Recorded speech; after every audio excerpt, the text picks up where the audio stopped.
los objetivos se vayan cumpliendo eh, a sí mismos. Quiero iniciar el día de hoy platicando sobre cómo vamos a obtener el ciclo práctico. Recuerden ustedes que eh, para poder obtener el ciclo real, el único instrumento que me lo va a permitir realmente es un indicador de Watt, que es lo que tenemos ahorita en pantalla. Ya lo habíamos comentado en alguna clase anterior respecto a que el indicador de Watt, pues en un determinado momento tiene una indicación sobre la presión que está ejerciendo el gas dentro del cilindro y que también a través de un mecanismo conectado al sistema leva-manivela, pues puede transformar el desplazamiento del émbolo en, en un diagrama que a final de cuentas me va a representar el diagrama PV que estamos trabajando para el ciclo Otto 4 tiempos. Así pues, este diagrama que estamos viendo acá es lo más real que podemos tener sobre la representación del trabajo que se puede presentar dentro de un ciclo. Pero nosotros no tenemos la opción en este momento de poder obtener un diagrama de ciclo real porque nosotros no tenemos un motor como tal. O sea, no hemos construido nuestro motor y por tanto, al no haberlo construido, pues simple y llanamente no podemos llegar a esto. Una vez que se haya construido, efectivamente podríamos implementar un indicador de Watt que me llevara precisamente a verificar que este diagrama se cumple y por tanto poder validarlo o modificar nuestro sistema con base en lo que sea necesario. Bueno, entonces, entendiendo de que este diagrama es el del ciclo real, pues lo que yo necesito es poder llegar a algo más aproximado. Y entonces nosotros le hemos llamado el ciclo práctico. Nosotros en la academia decidimos que para eh, cuestiones de poder presentarlo, pues íbamos a llamar ciclo práctico y era lo más parecido al ciclo real. Bueno, entonces, ¿a qué quiero llegar? Bueno, quiero llegar a lo que tenemos ahora en pantalla. Vean ustedes este diagrama PV, en donde me está representando precisamente todo lo que es el ciclo. Me está representando la carrera de admisión, tengo un cambio de presión cuando inicio la carrera de compresión, en un determinado momento se presenta la ignición y al presentarse la ignición se dispara el incremento de presión para llegar aproximadamente a unos 800, 900 psi de presión interna del fluido. Y también vean ustedes algo interesante. La presión máxima no se alcanza cuando el émbolo está en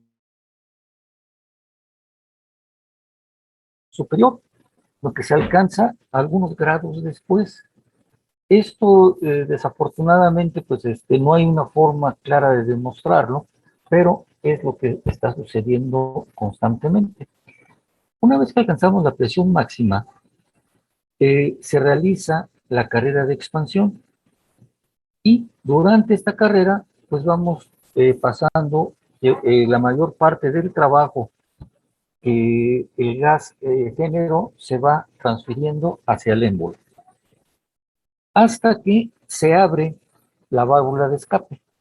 Al abrirse la válvula de escape, cierta cantidad de presión se va a ir por el ducto de escape y vean ustedes que aproximadamente la mitad de la presión que estoy perdiendo la pierdo entre la válvula de escape y el punto muerto inferior. Y la otra mitad más o menos lo voy a perder en un punto de una curva más o menos similar. Posteriormente se inicia la carrera de descarga y la carrera de descarga, si se fijan, tiene una ligera sobrepresión respecto a la presión atmosférica. ¿Por qué? Porque el émbolo está ejerciendo cierta presión para poder soltar los gases de escape. ¿Hasta aquí alguna duda o comentario?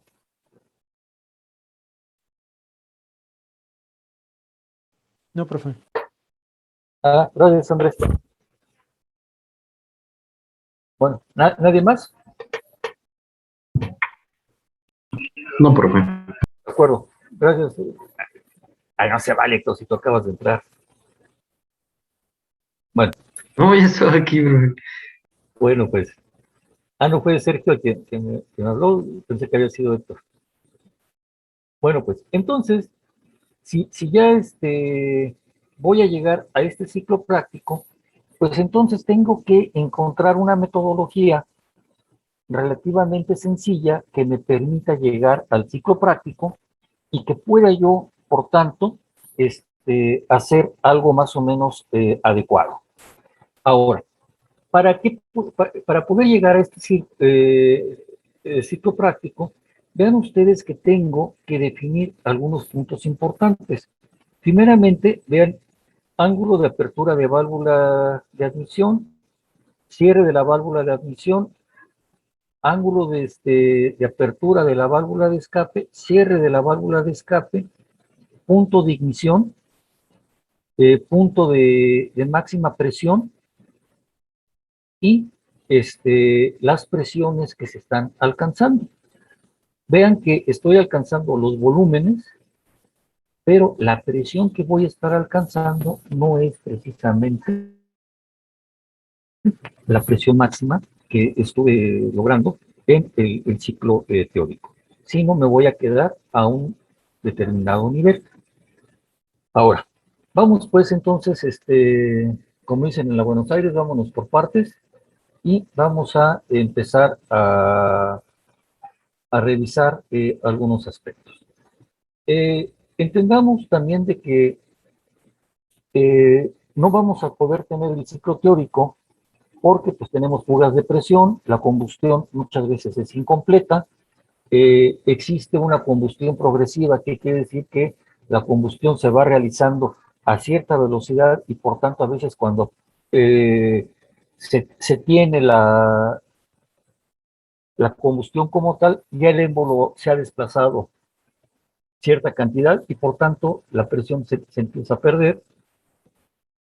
Tenemos pérdidas de tiempo, de calor y también pues sigue existiendo fugas durante el escape y por tanto estas fugas en tiempo, en calor, van a hacer que el ciclo disminuya y se vaya perdiendo de cierta cantidad.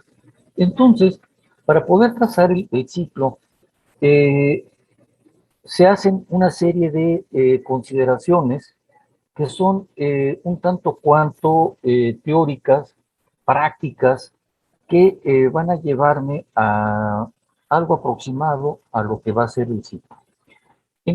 Y para ello voy a empezar primeramente con mencionar, si ustedes revisan la tesis del ingeniero Francisco Griffith, ahí en la escuela, pues se van a encontrar con que él realizó la modificación de un motor Volkswagen para convertirlo a motor aeronáutico y para poder justificar correctamente todo, pues realizó desde el cálculo del ciclo básico hasta la modificación de los componentes. Entonces, en esta tesis del ingeniero Griffith, se pueden ustedes encontrar muchos trucos y muchas cosas bien interesantes sobre lo que es precisamente la materia. Bueno, ahí vamos a encontrar una cosa bien interesante. Esta tablita que está ahorita en pantalla, esta tablita me dice los tiempos de apertura y cierre de válvulas clásicas que tenemos en diferentes tipos de motores. Entonces, esta tabla está recortada, originalmente era mucho más grande, pero nada más rescaté lo referente a los motores de aviación y lo referente a motores automotrices. Entonces vean ustedes algo interesante. La válvula de admisión abre entre 35 grados antes del punto muerto superior y 10 grados después del punto muerto superior. La válvula cierra entre 35 y 90 grados después del punto muerto inferior. Y la duración, o sea, el tiempo en que la válvula está abierta, en promedio para motores de aviación va entre 215 a 305 grados. Si lo comparamos con el automotriz, vean ustedes que los tiempos de apertura y cierre son menores y vean que abre entre 15 grados antes a 15 grados después, cierra entre 35 a 70 grados después y la duración en la parte automotriz va entre 215 a 260 grados de giro del cigüeñal. Para la válvula de escape sucede algo parecido. Entonces nos encontramos con que abre entre 80 a 42 grados antes del punto muerto inferior, cierra entre 0 y 45 grados después del punto muerto superior y la duración del tiempo que la válvula está abierta es entre 235 a 305 grados. En la automotriz los tiempos son menores, de 65 a 38 grados para la apertura, de 5 grados a 30 grados después para el cierre y el tiempo de duración va entre 225 a 285 grados. ¿Queda claro esto?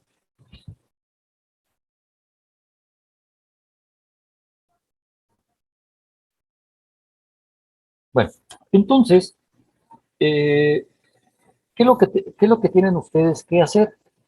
Bueno, lo ideal es que verifiquen los tiempos de apertura y cierre de motores similares. A lo mejor ustedes ya se encontraron que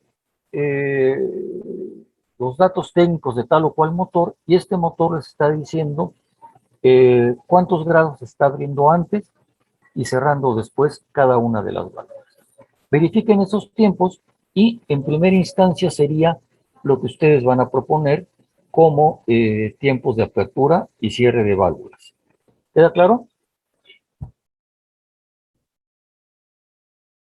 Luego, Sí, profe.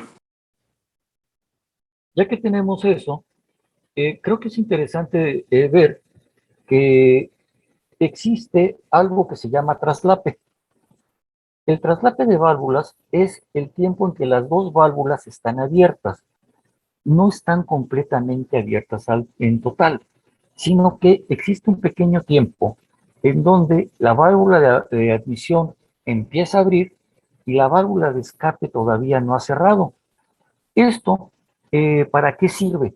El traslape sirve para que el gas de escape que está saliendo del cilindro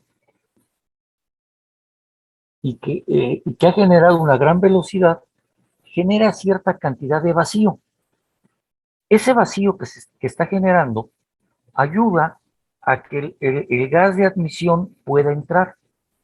Así pues, nos encontramos con algo bien interesante. Eh, si yo quiero hacer un motor económico y de poca potencia, el traslape es pequeño. Y puedo hacer la misma versión de ese motor, pero hacerla deportiva y de mucha mayor potencia. ¿Y qué creen que lo que se va a mover? Una de las tantas cosas que voy a mover es el traslape. Voy a buscar que el traslape sea mayor. Ese traslape, al ser mayor, contrariamente a lo que pensaríamos que las dos válvulas estén abiertas, me va a permitir que un mejor barrido y una mejor admisión de la mezcla. Esto es lo que voy a buscar en motores de alta potencia. Y ustedes pueden encontrar diagramas de giro del motor y se van a encontrar con que para motores económicos el giro es muy pequeño, para motores deportivos los arcos que representan las aperturas y cierres de válvulas son de mayor tamaño. Y también van a ver que el traslape puede ser mucho mayor. ¿De acuerdo? Entonces vean ustedes aquí este efecto. Esta es la válvula de escape, esta es la válvula de admisión. Vean ustedes, están señalándome los tiempos correctamente. Vean ustedes algunos ángulos. Aquí se ven muy claramente cuándo es que abre la válvula, cuándo es que cierra.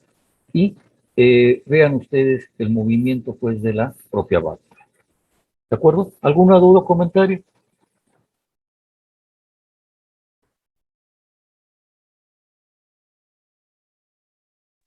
No, profe. Bueno, nada más como comentario, ven ustedes que la válvula abre hasta cerca de media pulgada, ¿no? Muy cerca. Llega a levantarme cerca de media pulgada. Bueno, ahora, ¿qué pasa cuando la válvula de escape abre en el extremo del lado derecho del diagrama? Ven ustedes aquí en estos dos diagramas que tenemos, esta curva es la curva de presión. Y vean ustedes cómo empieza a perderse la presión y podría regresar hacia acá. Y esta curva que está aquí abajo, la que tiene el punto M, es precisamente la curva de compresión. Así pues, en este extremo tenemos algo relativamente difícil de interpretar porque en un lado tenemos la carrera de admisión y el inicio de la compresión, y del otro extremo tenemos la carrera de expansión y el inicio de la descarga. Normalmente las encimamos y nos vamos a encontrar con algunos problemitas interesantes. Bueno, luego, otra cosa interesante es el tiempo de adelanto de chispa. ¿Qué es lo que sucede? La combustión no es una explosión que tarde un instante nada más, sino la combustión tiene cierta velocidad. Esta combustión podemos nosotros ver, por ahí hay algún video que creo que sí se los puse el semestre pasado a ustedes, a los que estuvieron conmigo. Hay un video sobre un motor transparente. No sé si alguien lo haya visto, que a final de cuentas invitan a que se haga la prueba con tequila. Bueno, eh, podemos ver en ese video cómo la flama eh, eh, que está filmada con una cámara ultra rápida, cómo se va desplazando de un extremo a otro en la cámara de combustión. Eso significa que la combustión tiene una velocidad. Esta velocidad depende de la velocidad del motor, su diámetro, y ello me va a generar cuánto es que puedo yo tener de adelanto de chispa. Entonces, la forma sencilla de poder determinar estas velocidades es de que yo voy a considerar que a 2000 revoluciones por minuto, la velocidad de flama tiene 75 pies por segundo y que a 4000 revoluciones por minuto tiene 150 pies por segundo. Esto me va a llevar a que puedo considerar cuánto se está desplazando, y utilizando esta ecuación puedo calcular el ángulo de adelanto de chispa, en donde CI es la velocidad de la flama, la que estamos proponiendo, N es las revoluciones por minuto y S es el diámetro del émbolo. Este ángulo alfa 0 es el ángulo que voy a tener previo a que el émbolo llegue al punto muerto superior. Y voy a considerar que 3/4 partes de la combustión se están realizando antes de que el émbolo llegue al punto muerto superior y que otra cuarta parte de ese tiempo se realiza después de que el émbolo pasó el punto muerto superior. Y entonces, en esa cuarta parte última, es cuando voy a considerar que efectivamente estoy alcanzando la presión máxima determinada en el caso. ¿De acuerdo? Así pues, este ángulo, aquí, este punto, le voy a llamar alfa F, que sería la presión máxima del sistema. ¿Alguna duda?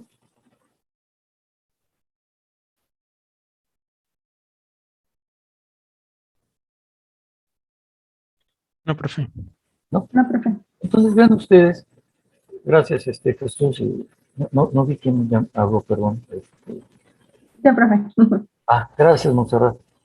Bueno, aquí ven ustedes estas dos gráficas en donde me está demostrando cómo sucede la combustión normal en un motor y que es relativamente un aumento progresivo de presión y que cuando se realiza la combustión posteriormente desciende en una forma suave también, en una curva relativamente suave.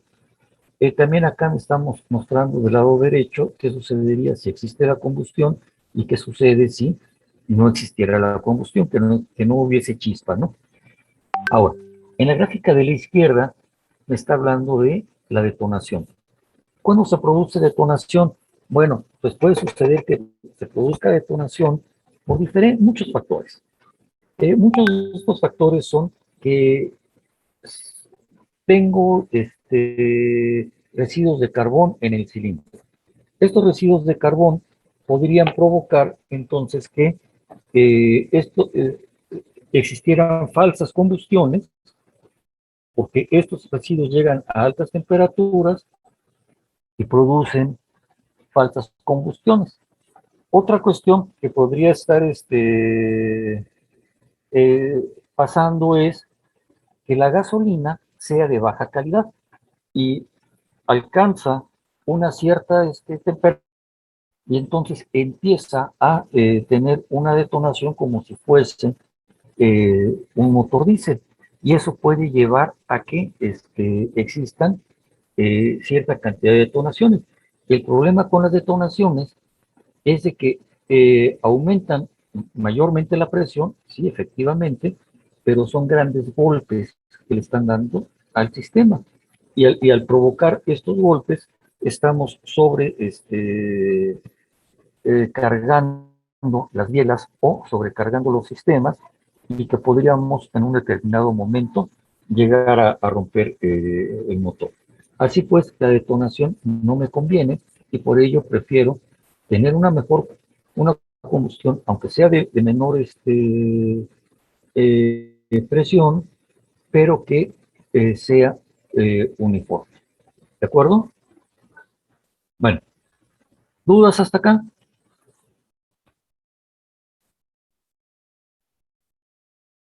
No, profesor. Dale, entonces permítame tantito, voy a cambiarme de pantalla.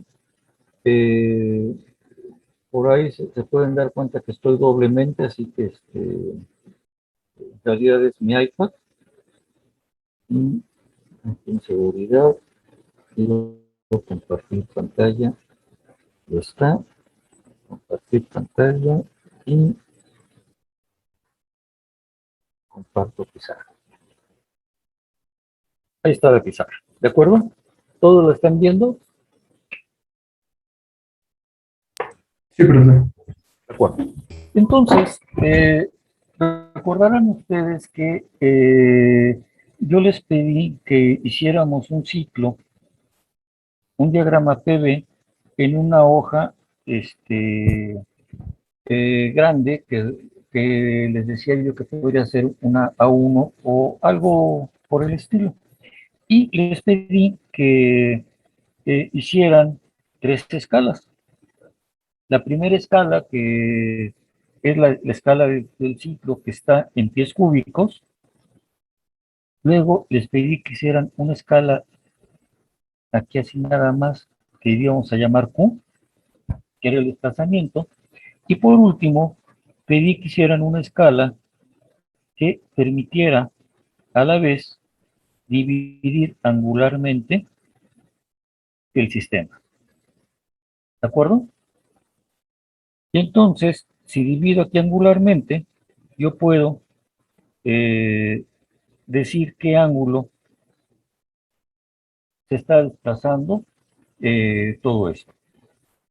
Tengo presión y tengo acá volumen, y en la parte inferior, recuerden ustedes que tienen que poner su cuadrito de referencias. ¿Estamos? Y originalmente debemos tener ya trazado acá nuestro ciclo teórico. Este ciclo teórico, pues, es el punto 0, 1, 2, 3,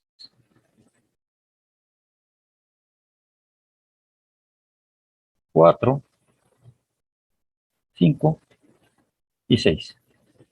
¿De acuerdo? Esto lo vimos pues en los puntos anteriores, entonces prácticamente en teoría ya lo tendríamos resuelto. ¿Alguna duda?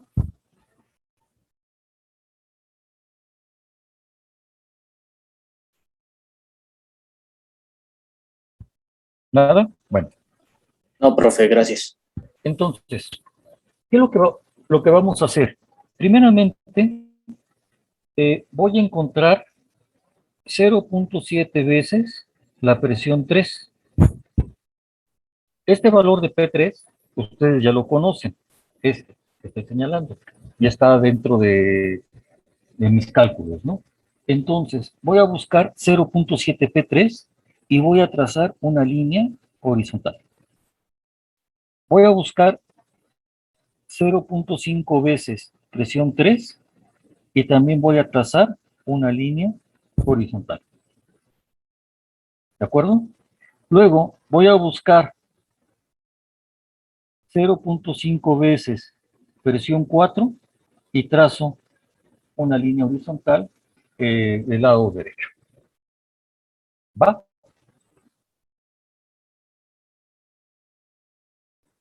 Luego, defino los tiempos de válvulas. Entonces, por ejemplo, puedo decir apertura de la válvula de admisión y le puedo dar 30 grados. Cierre de la válvula de admisión, le voy a poner 60 grados. Apertura de la válvula de escape, le pongo 45 grados. Y cierre de la válvula de escape, le voy a poner también 60 grados. ¿De acuerdo? Estos son valores que yo me estoy inventando en este momento para poder hacer el cálculo. Luego, para poder determinar el ángulo de adelanto de chispa, recuerden ustedes que les estaba yo dando dos valores. Una es una pequeña grafiquita en donde puedo poner 75 y acá 150 pies por segundo, y aquí pongo 2000, aquí pongo 4000, y voy a trazar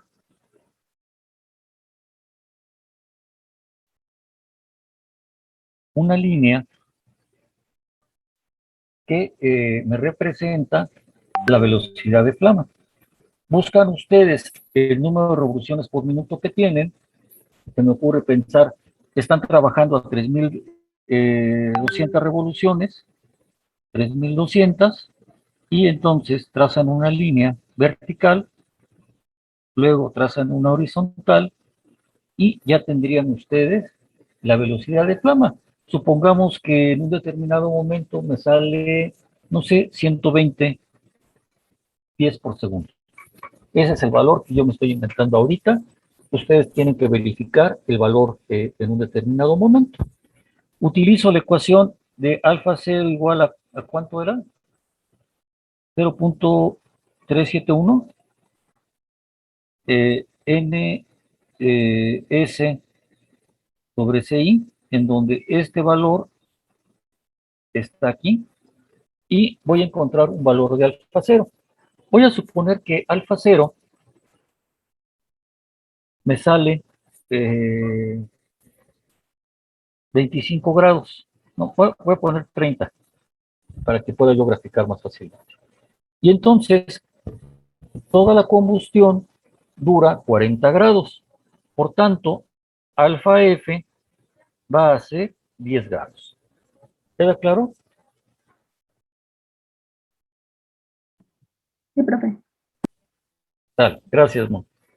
Bueno, entonces, vean ustedes que ya me hice de valores para, que es lo que tengo del lado derecho, ya me hice de valores para poder graficar o buscar los valores en mi diagrama PV de todos estos fenómenos que se están sucediendo en el sitio. Por tanto, voy a trasladarlos al diagrama. Y digo 30 grados, bueno, entonces busco la línea de 30 grados y encuentro acá apertura de la válvula de admisión. 60 grados, busco 60 grados y encuentro que aquí cierre de la válvula de escape. A 45 grados, apertura de la válvula de escape, perdón, acá era de admisión. Y luego cierre la válvula de escape a 60 grados y acá tengo cierre de la válvula de escape. Luego busco los 30 grados de la admisión y lo coloco en este punto y tengo alfa 0 y busco los 10 grados que corresponden a el ángulo de fin de combustión y lo coloco más o menos en este punto y sería alfa F. ¿Queda claro?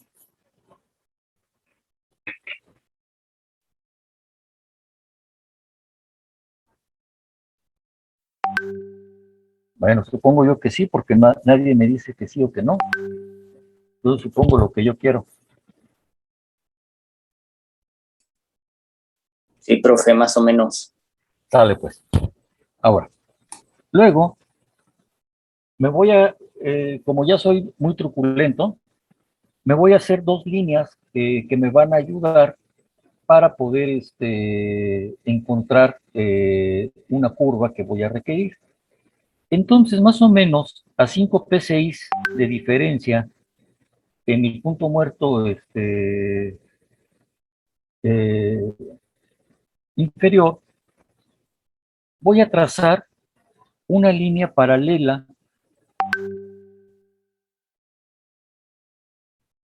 a la curva de expansión. Y como puede suceder que no me sea suficiente, me trazo otra segunda por cualquier cosa. ¿De acuerdo? Estas curvas a lo mejor ni siquiera, la segunda es probable que no la utilice, la primera sí la voy a utilizar. ¿Va? Ya que tengo todo esto, prácticamente ya puedo iniciar el trazado de mi ciclo práctico, intentando pues simular el ciclo real. Entonces, ¿cómo lo voy a trazar? En primera instancia, empiezo desde luego con la admisión y recuerden ustedes que durante la admisión existe una succión por parte del émbolo. ¿Cuánto de presión da esto? Bueno, aproximadamente la succión del émbolo llega a ser de 2 a 3 PSI. Podríamos quizás hasta pensar en 4 PSI, pero dejémoslo más o menos en 3. En esta parte tengo 14, estoy pensando que tengo un ambiente aspirado. voy a tener una presión de este lado de 3 PSI abajo, que entonces estaría yo pensando que tengo 11.7 PSI y llego hasta el punto muerto inferior. ¿De acuerdo? Ahí inicio la carrera de compresión. Entonces, la carrera de compresión la voy a mantener muy similar a lo que es la curva de compresión,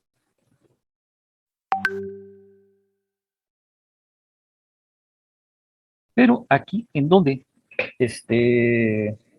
salta la chispa, voy a cambiar la curva y voy a utilizar una curva en donde el primer punto es alfa 0, su máximo hacia la izquierda o su borde en la izquierda va a ser el punto 3 y la parte superior de esta curva va a ser más o menos en 0.7 veces presión 3. Así pues, voy a trazar una curva que tendría esta forma. ¿De acuerdo? Vean ustedes que aquí, en 0.5 veces P3, estoy llegando en un punto tangente a la curva de expansión. Bueno, a la curva de combustión. Ya que llegué a este punto donde estoy alcanzando la presión máxima, voy a jugar un poquito acá, voy a ser un poquito libre conmigo y me voy a unir a la primera curva que tracé paralela a la curva de expansión. ¿Por qué estoy trazando ¿Por qué tracé esta curva? Bueno, pues porque puede suceder de que estoy perdiendo cierta cantidad de presión con respecto al ciclo teórico. Y es más natural que lo pierda yo en la curva de expansión que en la curva de admisión. Por tanto, me sigo sobre esta curva hasta que llego al tiempo de apertura de la válvula de escape. Al abrir la válvula de escape, voy a considerar que la mitad de la presión la estoy perdiendo antes de esta y la otra mitad la estoy perdiendo después de la apertura de la válvula de escape, más o menos en la misma cantidad de tiempo. Así pues, trazo una curva que sea también tangente con la intersección del 0.5 veces P4 y trazo una curva más o menos espejo hacia la primera curva que tracé.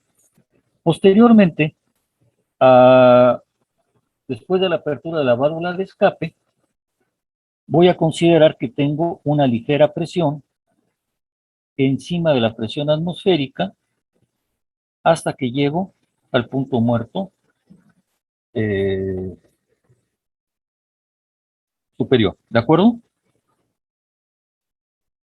Y como ven ustedes, aquí ya tengo trazado mi diagrama PV, que sería mi diagrama PV ciclo práctico.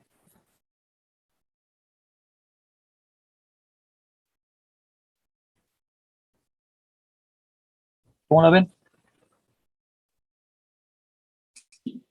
Está bien, profe, está interesante. Bueno, ahora, ¿qué es lo importante que tengo que hacer con esto? En primera instancia, ya que logré trazar esto, desde luego, tiene que quedarme en la hoja que hemos propuesto con el tamaño adecuado y tiene que estar esto a escala. ¿Sí? ¿Por qué es importante que esté a escala? Porque si no está a escala, a una escala adecuada, yo no podría hacer lecturas sobre el mismo. Recuerden ustedes que el área bajo la curva significa trabajo. Así pues, en un determinado momento, si yo mido bajo la curva, el área dentro del ciclo, puedo medir el trabajo que se está realizando. ¿De acuerdo? Y si conozco la frecuencia a la que se está realizando esto, puedo obtener la potencia. Así pues, la potencia es igual al trabajo que multiplica a la frecuencia. ¿Estamos? Y esto me podría decir si hice o no correctamente mi ciclo. Ahora, ¿cómo puedo medir esa área? Pues ustedes, ingenieros, tienen varios formas de lograrlo. ¿Quién me dice tres?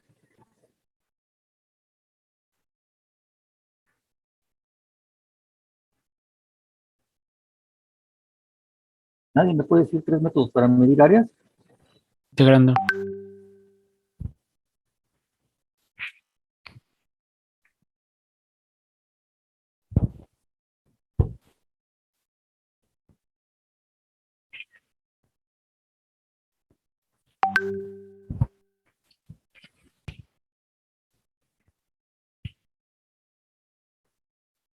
¿Nadie? Integrando. Integrando. De acuerdo. De acuerdo, Jesús.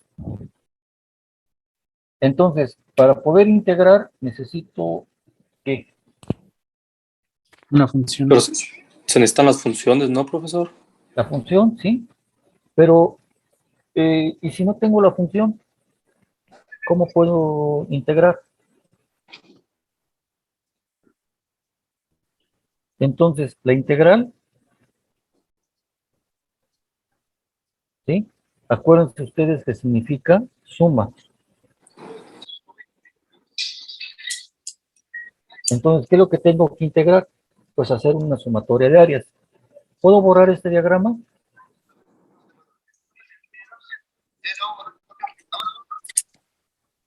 Sí, profe. Sí, profe. De todas formas, le tomo foto y si alguien lo necesita, con mucho gusto se lo paso posteriormente. ¿De acuerdo? Gracias, profe. Bueno, entonces, en un diagrama cualquiera, ¿sí? Pues tengo que conocer el área bajo la curva. Esta área. Y lo que me dice Jesús es integrando. Bueno, entonces, ¿cómo puedo integrar? Bueno, pues primeramente la forma más sencilla que puedo hacer es hacer mi diagrama en una hoja cuadriculada. Y si tengo una hojita cuadriculada, podría yo contar cuántos cuadritos tiene y por tanto sacarla el valor, ¿de acuerdo? Entonces voy contando cuántos cuadritos tiene mi hoja cuadriculada y me va a decir el valor que tengo ahí de integral. Esa es una, ¿no? Entonces, contar cuadros. Profesor, ¿no sería más fácil tabular en Excel Eh, y aproximar las líneas de tendencia? no, no, déjame, te voy a decir algo más fácil que en Excel. Nada más déjame llegar ahí, por favor. Bueno, otra forma que puedo hacerlo, eh, quería yo borrar lo amarillo, es de que puedo agarrar y dibujar trapecios. Estos trapecios, que es lo que estaba yo haciendo ahorita, puedo dibujar un trapecio que tenga un punto medio, otro trapecio que tenga otro punto medio, y conociendo cuántos trapecios estoy colocando con puntos medios y la altura de cada uno de estos trapecios, puedo llegar a conocer el área. ¿De acuerdo? Estos serían dos métodos gráficos que puedo hacer sin la ayuda de ningún instrumento, sino simple y llanamente contando áreas en un determinado momento en forma manual y en una forma completamente gráfica. Ahora, su compañero propone el Excel y yo le digo, déjame llegar a algo mejor que el Excel. ¿Conocen ustedes la integración de Simpson? Sí, Sí, profe. Bueno, entonces, acuérdense que tenemos una continua y una discreta. La integración numérica de Simpson. ¿Qué es lo que necesito entonces hacer? Ah, pues tabulo valores de X y de Y. Y estos valores que voy a tabular, voy a decir A, B, C, D, y aquí 0.1, 0.1, 0.2, 0.3. ¿Sí? Voy tabulando estos valores y a través de la integración numérica de Simpson puedo obtener el valor de la integral o del área debajo de la curva. ¿De acuerdo? Entonces, como ven ustedes, ya tengo ahorita 3 métodos para graficar. Ahora, si esto lo estoy haciendo en algún programa de dibujo asistido por computadora, pues me va a salir bien fácil. ¿Por qué me va a salir bien fácil si estoy haciéndolo en un programa de dibujo asistido por computadora? Pues porque existe la función en las computadoras de área. Entonces agarro y le digo a la computadora, a ver, tómate esto y dime el área. Y entonces la computadora me va a decir el área bajo la curva. ¿De acuerdo? O en realidad me está diciendo el área que estoy señalando como líneas de referencia. ¿Sí? Y eso es el método que verdaderamente van a utilizar ustedes. Simple y llanamente dibujan su diagrama PV en la computadora y le dan la función de medir área y en forma prácticamente de inmediato, y ya ustedes no tienen que hacer mayor cosa. ¿De acuerdo? Bueno, y a los que quieran ir a la escuela o puedan ir, con gusto, les enseño a trabajar otro instrumento. Este instrumento se llama planímetro. Lo utilizan ingenieros, arquitectos, topógrafos. Bueno, ¿y cómo funciona este instrumento? ¿Se acuerdan ustedes del pantógrafo?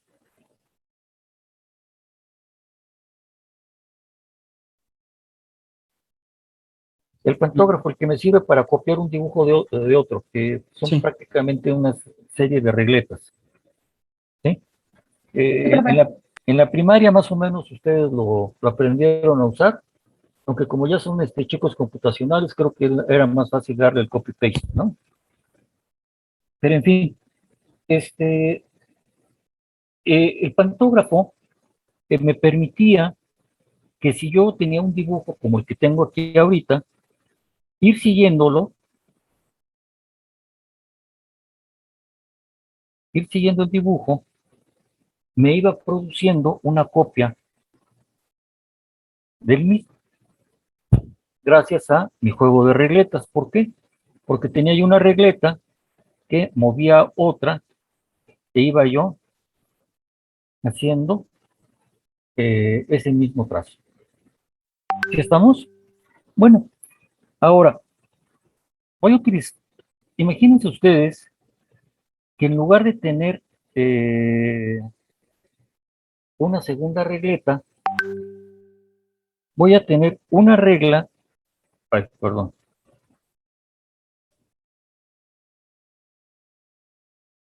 voy a tener una regleta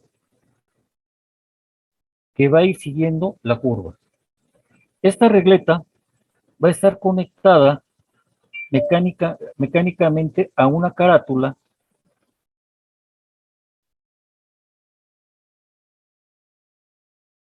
que mide el movimiento vertical y mide el movimiento horizontal.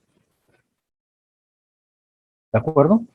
Entonces, conforme yo voy subiendo, acá esto va a ir girando. Conforme me voy desplazando hacia este lado, también esto va a ir girando.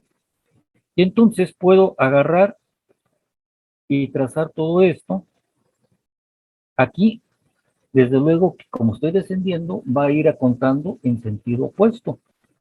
Entonces ya no va a girar en esta dirección, sino va a girar en sentido opuesto. Y también aquí, en esta zona, va a girar en sentido opuesto. Entonces, la resulta que voy a tener en la pantalla es el área bajo la curva. ¿Qué les parece? Y este instrumento es relativamente viejo. El que tenemos en la escuela es de instrumento de relojería, pero al día de hoy ya existen planímetros completamente digitales. Entonces, simple y llanamente, el arquitecto, el topógrafo, mete su plano, hace sus trazos y obtiene en una pantalla digital el valor del área que está midiendo. ¿Para qué lo utilizan ellos? Bueno, a lo mejor ustedes se acuerdan de las curvas de nivel. Por ejemplo, esta puede ser una representación gráfica de una montaña.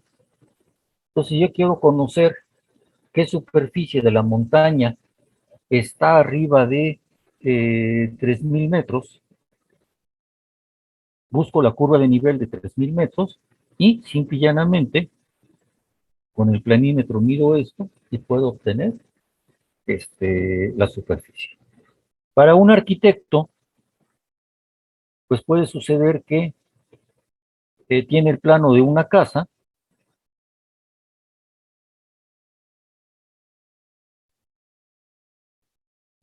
y quiere saber cuál es la superficie de la habitación 1. Pues simple y llanamente agarra su planímetro, mide y puede saber la superficie de la habitación 1 o la superficie del patio, etcétera, ¿no? O sea, patio, patio, y así puede ir midiendo todas las superficies que puedan ser requeridas, ¿no? Todo el terreno en sí, ¿no? Imaginen ustedes que es casa grande, entonces pues están midiendo el jardín y cuestiones por el estilo. ¿Dudas?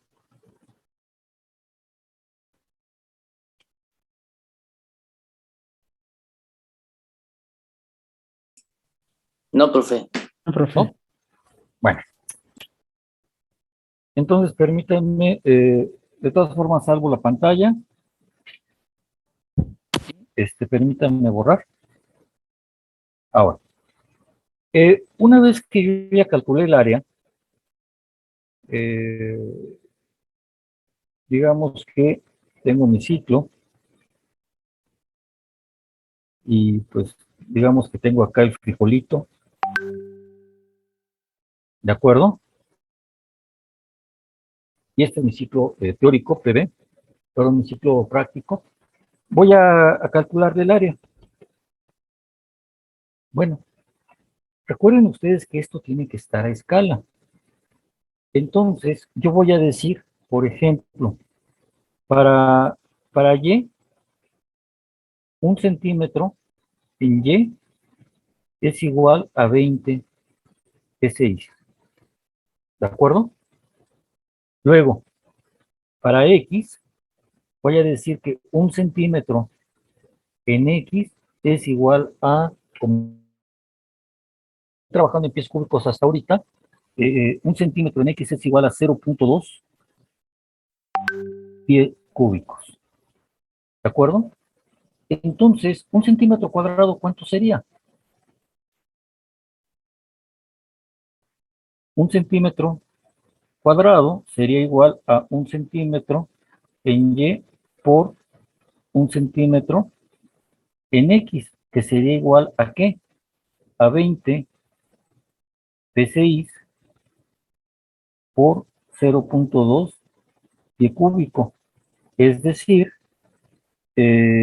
4 PCI por pie cúbico, y que como, bueno, ya sé que el PCI es libra sobre pulgada cuadrada, pues tengo entonces que transformarlo a cuántas libras, perdón, a libras pulgada, ¿de acuerdo? O libras pie. Me conviene más en libras pie. Ya que tengo esto en libras pie, recuerden esto que es trabajo. Si multiplico el trabajo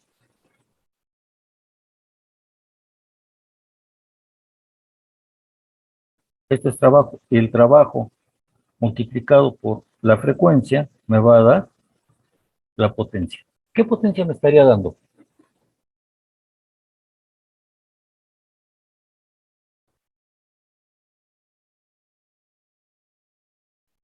Si estoy verificando el diagrama, entonces sería la potencia indicada, y HP. Entonces la multiplico, esta potencia la multiplico, y HP por el rendimiento mecánico, y me va a dar la potencia al freno igual a BHP. ¿De acuerdo? Entonces tengo que verificar acá la potencia. Si estoy dentro de un margen de más o menos 5%, estoy bien. ¿Qué pasa si estoy arriba o qué pasa si estoy abajo en mi potencia? Bueno, entonces voy a trazar, digamos que sucede que estoy arriba de ese 5%. ¿Cuánto? Pues un 10%. Ah, bueno, entonces, acuérdense que había yo trazado una segunda línea. Entonces, en lugar de trazar la línea azul que tengo acá, me voy con una nueva línea roja y mido entonces esta nueva área. Ya que puedo medir esta nueva área, seguramente ya estaré dentro de el margen de error que estoy permitido. ¿Qué pasa si estoy por abajo? Ah, bueno, pues entonces puedo utilizar una curva por arriba, ¿no? Y muchas veces el área que tengo aquí abajo la estoy despreciando, no la estoy trabajando. Pero si estoy muy por arriba, digamos un más 15%, entonces utilizo bajarme aquí y esta área que está acá la resto, menos el área de 1 a 2 y de 5 a 6. Esa área la resto porque normalmente es trabajo que el émbolo está haciendo y ya me está provocando problemas. ¿De acuerdo?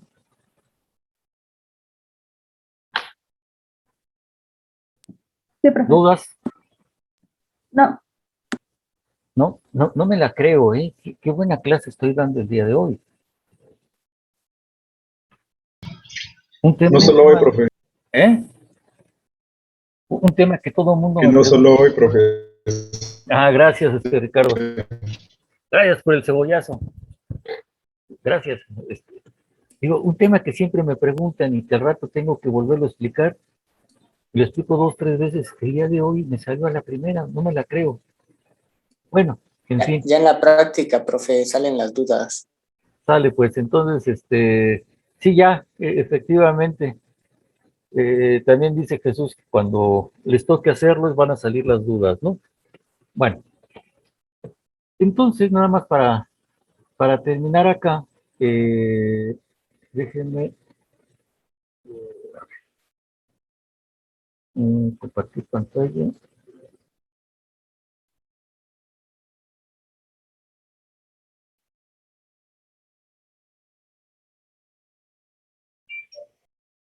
Entonces, ¿están ustedes viendo el ciclo?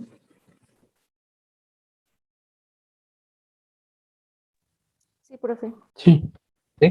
Bueno, entonces nada más para terminar, vean ustedes que aquí está la explicación que les di sobre las áreas y vamos a obtener la potencia en el árbol motriz y que vamos a buscar que la potencia sea más o menos el 5%.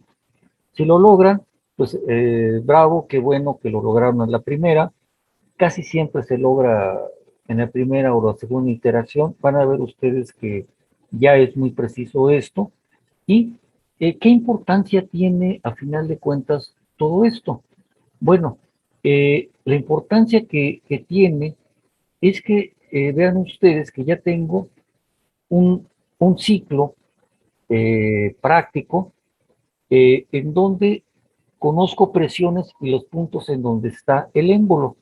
A partir de ahí, puedo leer todas las presiones y puedo entonces encontrar cuál es el valor de la fuerza. ¿Qué les parece? Puedo encontrar valores de fuerzas sobre lo que está ejerciendo sobre el émbolo. Entonces, en un determinado momento, ya puedo empezar el dimensionado del motor, porque si ya conozco la fuerza que se está ejerciendo, puedo conocer qué quiero de resistencia de material. ¿De acuerdo? Entonces, vean ustedes que nos hemos pasado 2 semanas platicando del wiri wiri, del ciclo y esto del otro, y que en un determinado momento estamos encontrando de dónde voy a sacar los datos para poder iniciar los diseños. ¿De acuerdo? Por eso es la importancia del ciclo y de entender cómo realizar el ciclo práctico.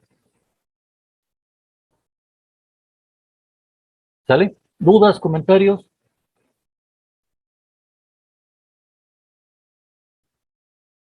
No, profe. Por lo mientras, todo bien. Bueno, pues muchas gracias, Montserrat de Israel. Perdón, Israel. Bueno, entonces, si no hay dudas, permítanme desearles una bonita tarde-noche. Pásenla muy bien. Espero que la lluvia aquí en Ciudad de México llovió fuertísimo. No los haya afectado. Y recuerden, pues, de que tanta lluvia no nos beneficia en Ciudad de México, pero sí beneficia mucho al campo.